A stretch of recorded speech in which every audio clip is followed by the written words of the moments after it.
Voici comment effectuer correctement une injection d'insuline. Vous prenez le stylo d'insuline, vous enlevez le capuchon et vous fixez une aiguille. Pour cela, vous enlevez d'abord l'opercule,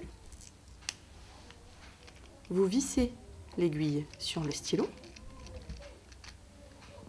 et vous enlevez ensuite le capuchon. L'aiguille est bien en place. Pour effectuer correctement une injection d'insuline, il faut dans un premier temps effectuer la purge pour s'assurer qu'il n'y ait pas de gouttes d'air, de bulles d'air dans le stylo. Pour cela, sur le stylo insuline, ici, vous pouvez régler 1 ou 2 unités.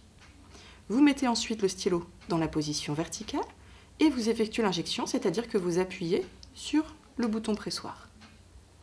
S'il y a bien une goutte d'insuline qui perle au bout de l'aiguille, c'est que la purge est effectuée correctement. Vous pouvez ensuite régler la dose d'insuline voulue. S'il s'agit d'une injection au stylo, dans le cas d'un cathéter de pompe à insuline qui est bouché, vous pouvez régler 10% du poids de l'enfant. Si votre enfant fait 20 kg, vous pourrez régler 2 unités. Si votre enfant fait 40 kg, vous pourrez régler 4 unités. Je prends l'exemple des 4 unités. Ici, j'ai réglé 4 unités sur le stylo. Je vais ensuite effectuer l'injection. Pour cela, vous tenez le stylo. La peau peut être bien tendue, il n'y a pas besoin de faire de plis sur la peau. Vous insérez le stylo, l'aiguille perpendiculairement, et vous allez appuyer sur le bouton pressoir afin que l'insuline soit injectée. Une fois qu'elle est injectée, vous comptez jusqu'à 10.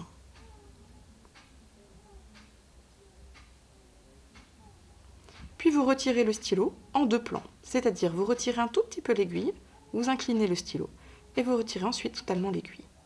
Cela permet en général qu'il n'y ait qu'une toute petite, voire pas du tout de goutte d'insuline qui perle au niveau de la peau et tout est bien resté sous la peau.